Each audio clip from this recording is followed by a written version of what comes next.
Hello friends, जय माता दी। कैसे हैं आप सब दोस्तों? आई फागुन माह की एकादशी, होली के पहले की शुक्ल पक्ष की एकादशी और बहुत ही खूबसूरत एकादशी है। आमल की एकादशी इसे हम कहते हैं और इस बार ये 25 मार्च को पड़ रही है। इस दिन ही राजस्थान के जो सीकर में है वहाँ खाटू श्याम बाबा के यहाँ दर्शनों के साथ ही खुशियों का मेला लगता है और कहा जाता है श्याम कुंड में बाबा श्याम का मस्तक इस दिन पहली बार प्रकट हुआ था और तभी से होली के पहले पड़ने वाली इस एकादशी के मौके पर इतना बड़ा खाटू धाम में मेला लगता है। सभी लोग अपने अपने परिवार के साथ यहाँ दर्शन करते हैं, पूजा पाठ करते हैं, घर परिवार की सुख समृद्धि की प्रार्थना करते हैं। तो चलिए मिलकर जयकारा लगाते हैं, बोलिए खाटू नरेश की जय, हारे का सहारा बाबा श्याम हमारा। दोस्तों साथ ही साथ काशी में भी इस दिन हर तरफ रंग और गुलाल के साथ अथाह प्रेम बरसता है। इस दिन कहा जाता है गौरी से विवाह के बाद भोलेनाथ पहली बार अपनी प्रिय नगरी काशी आए थे, तो माँ पार्वती के स्वागत में पूरा नगर रंग और गुलाल से विविध रंगों से सजाया गया था। तब से यह परंपरा चली आ रही है। यहाँ होली से पहले पड़ने वाली इस एकादशी को रंग भरनी या रंग भरी एकादशी के रूप में भी माना जाता है और बाबा विश्वनाथ का विशेष श्रृंगार होता है और माँ गौरी और शंकर के स्वागत की जोर शोर से तैयारियां की जाती है। दोस्तों आमल की एकादशी के बारे में महाराज युधिष्ठिर ने जब भगवान श्री कृष्ण से पूछा फागुन माह में शुक्ल पक्ष की एकादशी का महत्व क्या है, तब भगवान श्री कृष्ण बताते हैं कि इस एकादशी को आमल की एकादशी कहा जाता है और आमल की यानी आंवला, इसको शास्त्रों में उसी प्रकार श्रेष्ठ स्थान प्राप्त है जैसे नदियों में गंगा को प्राप्त है, देवों में भगवान विष्णु को प्राप्त है। जब विष्णु भगवान ने सृष्टि की रचना के लिए ब्रह्मा जी को जन्म दिया, उसी समय धरा पर चंद्रमा के समान कांतिमान एक बिंदु का प्राकट्य हुआ और उसी से आंवले का पौधा उत्पन्न हुआ। साथ ही साथ देवता, गंधर्व, यक्ष, राक्षस, दानवों की भी उत्पत्ति हुई। तब सभी उस पौधे के पास गए, उसे देखकर हैरान थे क्योंकि इससे पहले वे ऐसे किसी पौधे के बारे में नहीं जानते थे। तभी आकाशवाणी हुई कि ऋषियों, यह पौधा समस्त पौधों में श्रेष्ठ आमलक है जो कि भगवान विष्णु को अत्यंत ही प्रिय है और यही नहीं, आंवले के स्मरण मात्र से ही गोदान का पुण्य मिलता है। स्पर्श करने से 2 गुना और खाने से 3 गुना पुण्य का फल मिलता है और आंवले के वृक्ष को पापों को हरने वाला बताया गया है। आंवले को भगवान विष्णु ने आदि वृक्ष के रूप में प्रतिष्ठित किया है। इसके हर अंग में ईश्वर का स्थान माना गया है। इसके मूल में भगवान विष्णु, ब्रह्मा और भगवान भोलेनाथ विराजते हैं। शाखाओं में मुनि, टहनियों में देवता, पत्तों में वसु और फलों में सभी प्रजापति निवास करते हैं। भगवान विष्णु ने कहा कि जो भी प्राणी स्वर्ग और मोक्ष की कामना रखते हैं उनके लिए ये फागुन माह के शुक्ल पक्ष की जो पुष्य नक्षत्र में एकादशी आती है, उस एकादशी का व्रत अत्यंत ही श्रेष्ठ है। इस एकादशी को आमल की एकादशी के नाम से जाना जाता है। सभी ने उस आकाशवाणी से पूछा आप कौन हैं? तब आवाज आई कि जो भूतों का ज्ञाता है तथा वर्तमान एवं भविष्य का करता है, जो अदृश्य अवस्था में भी हर जगह व्याप्त है, मैं वही विष्णु हूँ। सभी ने आकाशवाणी को प्रणाम किया। भगवान विष्णु ने प्रसन्न होकर सभी से वरदान मांगने को कहा।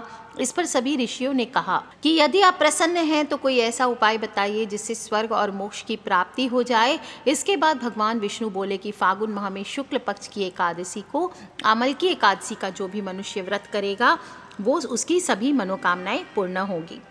ब्रह्मांड पुराण में मानधाता और वशिष्ठ संवाद में भी फागुन माह के शुक्ल पक्ष आमल की एकादशी का महात्म्य वर्णित हुआ है। एक बार मानधाता जी ने वशिष्ठ जी से प्रार्थना की, हे ऋषिवर, यदि आप मुझ पर प्रसन्न हैं तो कृपा करते हैं तो आप कृपा करके मुझे ऐसा व्रत बतलाइए जिसके पालन करने से मुझे वास्तविक कल्याण की प्राप्ति होगी। इसके उत्तर में वशिष्ठ जी ने प्रसन्न चित्त होकर कहा, हे राजन, मैं आपको शास्त्रों के एक गोपनीय, रहस्यपूर्ण तथा बड़े ही कल्याणकारी व्रत की कथा सुनाता हूँ जो कि समस्त प्रकार के मंगल को देने वाली है। हे राजन, इस व्रत का नाम आमल की एकादशी व्रत है और यह व्रत बड़े से बड़े पापों को नाश करने वाला है। 1000 गाय दान के पुण्य का फल देने वाला एवं मोक्ष प्रदाता है। पुराने समय के वैदिश नाम के नगर में ब्राह्मण, क्षत्रिय, वैश्य तथा शूद्र वर्ण के लोग बड़े ही सुखपूर्वक निवास करते थे। वहाँ के लोग स्वाभाविक रूप से स्वस्थ तथा हष्ट-पुष्ट थे। हे राजन, उस नगर में कोई भी मनुष्य पाप आत्मा अथवा नास्तिक नहीं था। उस नगर में जहाँ तहाँ वैदिक धर्म का अनुष्ठान हुआ करता था। वेद ध्वनि से यह नगर गूंजता ही रहता था और उस नगर में चंद्रवंशी राजा राज करते थे। उसी चंद्रवंशीय राजवंश में एक चैत्ररथ नाम के धर्मात्मा एवं सदाचार राजा ने जन्म लिया। यह राजा बड़ा ही पराक्रमी था, शूरवीर था, धनवान था, भाग्यवान था, शास्त्रज्ञ भी था और इस राजा के राज्य में प्रजा को बड़ा ही सुख था।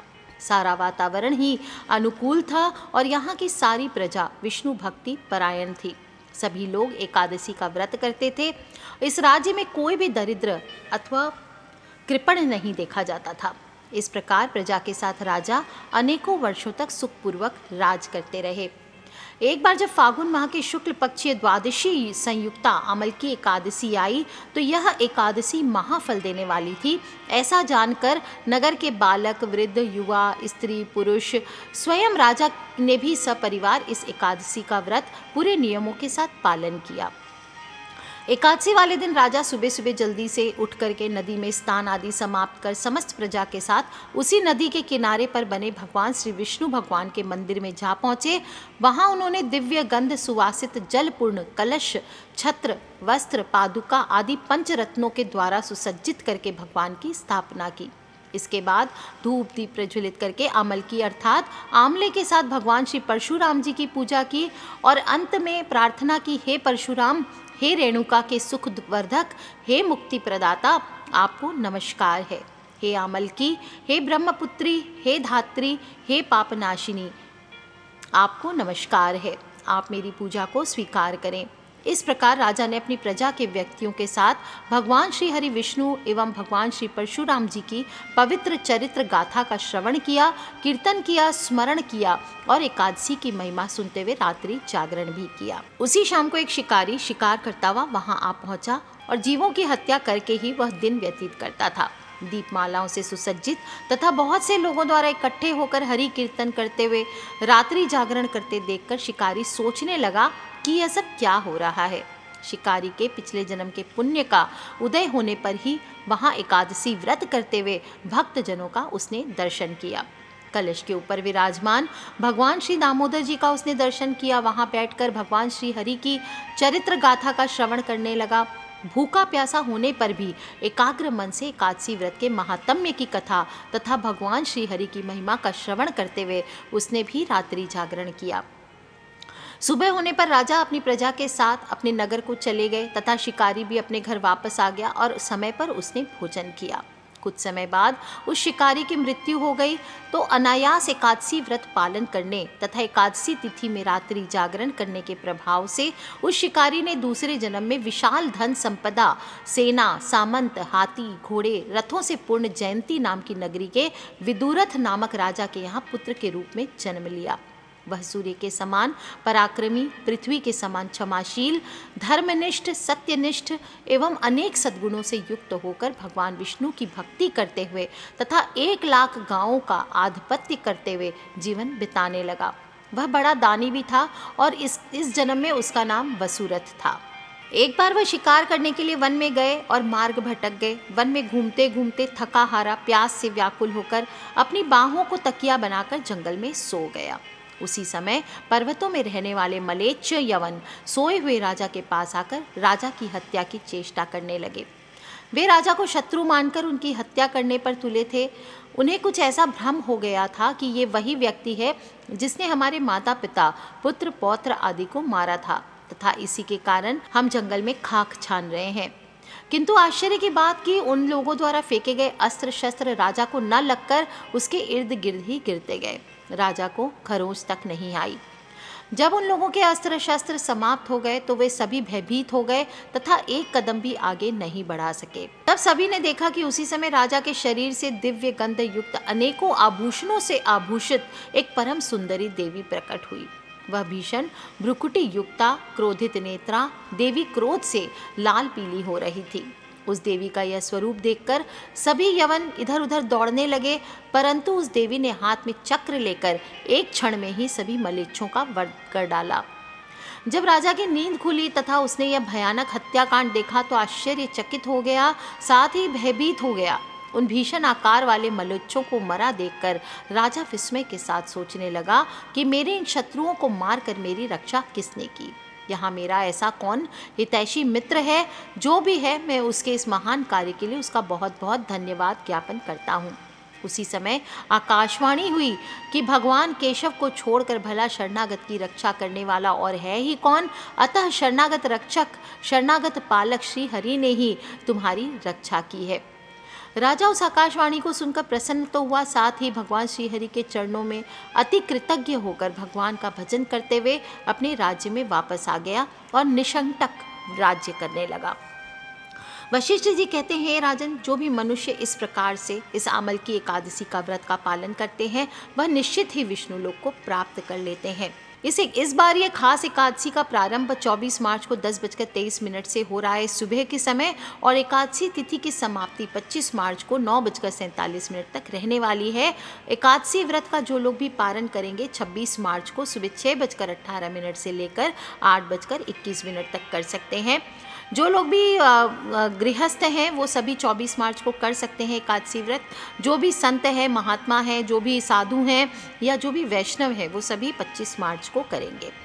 इस दिन व्रत और पूजन करना लाभकारी रहेगा ही। दशमी के साथ मिली हुई एकादशी वृद्ध मानी जाती है और वैष्णवों को योग्य द्वादशी मिली हुई एकादशी का व्रत करना चाहिए। त्रयोदशी आने से पहले ही व्रत का पारण कर लीजिए। एकादशी व्रत करने की इच्छा रखने वाले मनुष्य को दशमी तिथि से ही कुछ नियमों का पालन करना चाहिए। मांस, मदिरा, प्याज, लहसुन, मसूर की दाल आदि निषेध वस्तुओं का सेवन नहीं करना चाहिए।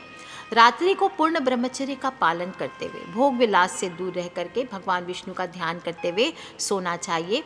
एकादशी के दिन सुबह जल्दी उठिए, अपने घर की साफ सफाई करें, मुख्य द्वार की सफाई करें, हल्दी के जल का छिड़काव करें, मंजन स्नान आदि करें, शुद्ध करें अपने आप को। इस दिन सुबह लकड़ी का दातुन नहीं करना चाहिए क्योंकि इस दिन पत्ते तोड़ना वृक्ष से वर्जित होता है। नींबू हो, जामुन हो, आम हो, इसके पत्ते लेकर चबा लेना चाहिए। उंगली से कंठ साफ करना चाहिए या फिर गिरे हुए पत्तों को लेकर उसका सेवन करना चाहिए। संभव ना हो तो पानी से 12 बार कुल्ला कर ले। तीर्थों में या हल्दी के जल से घर में स्नान करें। आंवले के रस का प्रयोग करके इस दिन स्नान किया जाता है। इससे भी सभी प्रकार के पापों का नाश होता है, देवी देवताओं का आशीर्वाद मिलता है। आंवले के इस उपाय से भी आपके कार्य बनते हैं। आपको पता है कि दाह संस्कार जब किया जाता है तो मृत व्यक्ति की जो हड्डियां होती है उसको आंवले के रस से धोकर ही जो पवित्र नदी होता है उसमें प्रवाहित करना चाहिए। इससे भी सद्गति प्राप्ति होती है। साथ ही कहा जाता है आत्मा को शांति मिलती है और यमलोक के चक्र से मुक्ति मिलती है।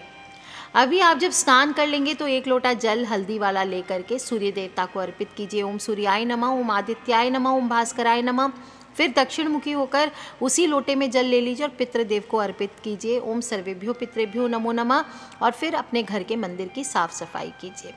श्री हरि भगवान की जो भी प्रतिमा हो उसके सामने हाथ में तिल, कुश, मुद्रा और जल लेकर के प्रभु के सामने संकल्प करें, प्रण करें कि आज मैं चोर, पाखंडी, दुराचारी मनुष्यों से बात नहीं करूंगा, ना ही किसी का दिल दुखाऊंगा। रात्रि को जागरण कर कीर्तन करूंगा और ओम नमो भगवते वासुदेवाय इस 12 मंत्र का जप करूंगा। राम, कृष्ण, नारायण आदि विष्णु के जो भी सहस्त्र नाम है उनको कंठ का भूषण बनाऊंगा। भगवान विष्णु का स्मरण कर प्रार्थना करें, हे त्रिलोकीनाथ, मेरी लाज आपके हाथ है, अतः मुझे इस प्रण को पूरा करने की शक्ति प्रदान करें। मैं श्री हरि की प्रसन्नता और मोक्ष की कामना से अमल की एकादशी के व्रत को धारण करता हूँ। मेरा ये व्रत अच्छे से पूर्ण हो, इसके लिए हे श्री हरि मुझे आप अपनी शरण में ले लीजिए।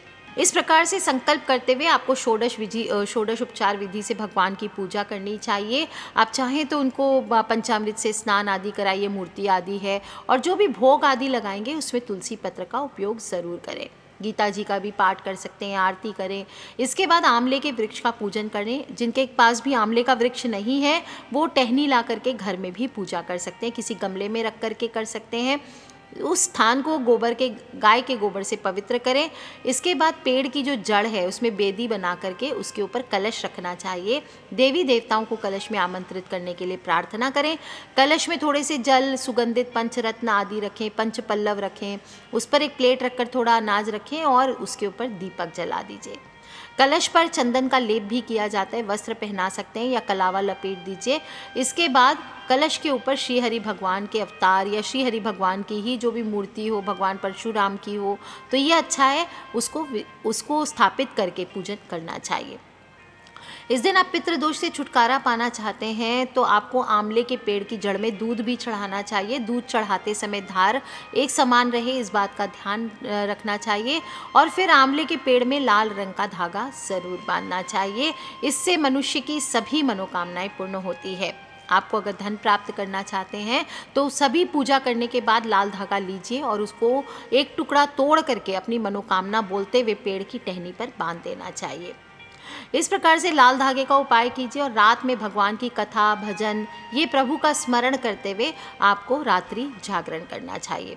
अच्छा, कुछ लोग कहेंगे कि मैम आंवले का वृक्ष नहीं है, ना आंवले की टहनी है, तो आप खेजड़ी वृक्ष या जो जिसे शमी का पौधा कहते हैं उसकी भी पूजा कर सकते हैं आप। और अगले दिन द्वादशी के दिन सुबह आपको ब्राह्मणों को, गरीब को मिठाई हो, दक्षिणा हो, दान हो, थोड़ा सा भोजन आदि दान कर करके ब्राह्मण को भोजन करा के आप चाहे तो परशुराम की भगवान की मूर्ति कलश सहित दान किया जाता है वो भी कर सकते हैं। और नहीं तो ऐसे ही आपको दान पुण्य करके अन्न जल ग्रहण करना चाहिए। साथ ही प्रभु से प्रार्थना करें कि व्रत में जो भी त्रुटियां हुई है उसके लिए अबोध बालक समझकर आपको क्षमा करें। जो लोग भी भोजन कराने में असमर्थ हों तो ब्राह्मण को भोजन के निमित्त आप कच्चा सामान सीधा जिसको कहते हैं वो भी दे सकते हैं, लेकिन सुपात्र ब्राह्मण को दे आप ये ध्यान रखें थाली में सजाकर देना चाहिए। आटा, चावल, आलू, दाल जो आपकी इच्छा हो वो आप दे सकते हैं। हरिवासर में पारण नहीं करना चाहिए। एकादशी के दिन घर में कुछ काम भी है जो नहीं करने चाहिए, नहीं तो सारा किया धरा बेकार हो जाता है। घर में झाड़ू नहीं लगाना चाहिए। कहते हैं इस दिन चींटी आदि सूक्ष्म जीवों को मृत्यु का भय रहता है। पोंछा मार लीजिए या जैसे भी है। और इस दिन बाल हो, दाढ़ी हो, मूछ हो, नाखून हो, ये नहीं कटवाने चाहिए। स्त्रियों को बाल नहीं धोने चाहिए। स्नान करके इस दिन गंदे और काले रंग के वस्त्र नहीं पहनने चाहिए। फूल और वृक्ष से पत्ता तोड़ना वर्जित है। तुलसी तोड़ना वर्जित होता है। हालांकि तुलसी हर पूजा में उपयोग होती है एकादशी पर, लेकिन तुलसी बासी नहीं होती। आप पहले की तोड़ी हुई तुलसी या गमले में गिरी हुई तुलसी के पत्तों का उपयोग कीजिए, लेकिन तुलसी पत्र को न तोड़ना चाहिए, ना ही उसमें जल आदि दिया जाता है। शाम के समय दीपक जरूर जलाएं। इस दिन निर्जला व्रत किया जाता है, लेकिन आप चाहे तो जलीय व्रत, फ्रूट जूस या पानी ये सब लेके भी कर सकते हैं, या फलाहार भी कर सकते हैं। कुट्टू के आटे की पूरियाँ आदि बना करके, साबूदाना के वड़े आदि आपको, या फिर आप दूध या सात्विक भोजन भी ले सकते हैं। लेकिन ध्यान रखें सात्विक भोजन आप रोटी आदि खाएं, लेकिन चावल का सेवन ना करें, क्योंकि एकादशी के दिन चावल खाने वाला पाप का भागी बनता है, उसके सभी पुण्य नष्ट हो जाते हैं। इस दिन जौ का सेवन भी नहीं करना चाहिए, क्योंकि जौ को महर्षि मेधा के शरीर से उत्पन्न हुआ मानते हैं, इसलिए इसका सेवन भी वर्जित बताया जाता है। आपने चाहे व्रत रखा हो या ना रखा हो, लेकिन इस दिन दूसरे मनुष्य का दिया हुआ अन्न आपको भूल से भी ग्रहण नहीं करना चाहिए, नहीं तो पूरे वर्ष भर के पुण्य आपके नष्ट हो जाते हैं। इस दिन मांस, मदिरा, लहसुन, प्याज, मसूर की दाल आदि तामसी जो चीज़ें होती हैं इनका सेवन नहीं करना चाहिए। इससे मन में पाप के विचार जागृत होते हैं। सेम की फली, बैंगन ये नहीं खानी चाहिए, इससे संतान को हानि पहुंचती है। गाजर, शलजम, गोभी, पालक, कुल्फा का साग ये नहीं खाना चाहिए। केला हो, आम हो, अंगूर हो, बादाम, पिस्ता ये अमृत फल है, इनका सेवन कीजिए। प्रत्येक वस्तु भगवान को भोग लगाइए प्रभु को। इसके बाद तुलसी दल छोड़कर ही ग्रहण करना चाहिए और यथाशक्ति दान भी करना चाहिए। आंवले का दान इस दिन विशेष तौर से शुभ माना गया है। इससे हर इच्छा पूर्ण होती है और कष्टों से मुक्ति मिलती है। इस दिन भगवान विष्णु को मीठा पान भी चढ़ाया जाता है, खीर का भोग भी लगाया जाता है, लेकिन आपको पान खाना वर्जित है, खीर खाना वर्जित है। आप चाहे तो फ्रिज में रख दीजिए, नेक्स्ट डे ले सकते हैं, या फिर किसी को दान करना चाहिए। पान खाने से मन में रजोगुण की प्रवृत्ति बढ़ती, विचारों में सात्विकता नहीं रहती, इसलिए पान का सेवन निषेध है। इस दिन आपको ज़्यादा नहीं बोलना चाहिए। अधिक बोलने से कई बार ऐसा होता है कि ना बोलने वाले शब्द भी हमारे मुंह से निकल जाते हैं।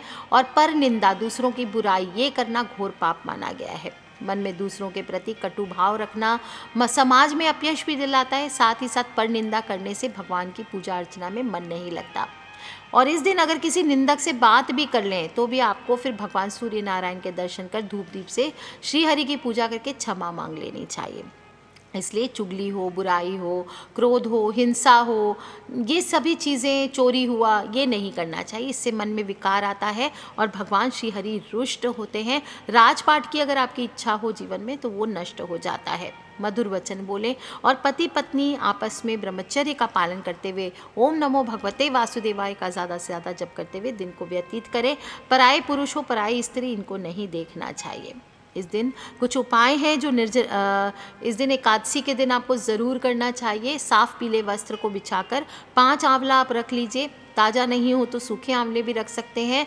और फिर आंवले पर आपको लाल सिंदूर चढ़ाना है और थोड़ा सा कोई भी मिठाई या शक्कर आपको चढ़ाकर धूप दीप दिखाकर पूजा करें और 108 बार ओम नमो भगवते वासुदेवाय नमः इस मंत्र का जप करें और थोड़ा सा काला धागा या लाल धागा उसमें रख लीजिए। इसके बाद पीले वस्त्र में वो आंवले लपेट करके लाल धागे से आप उसको लपेट कर आंवले को तिजोरी में रख दीजिए। आप देखिए कैसे आपके दिन दुनी रात चौगुनी उन्नति बढ़ती है।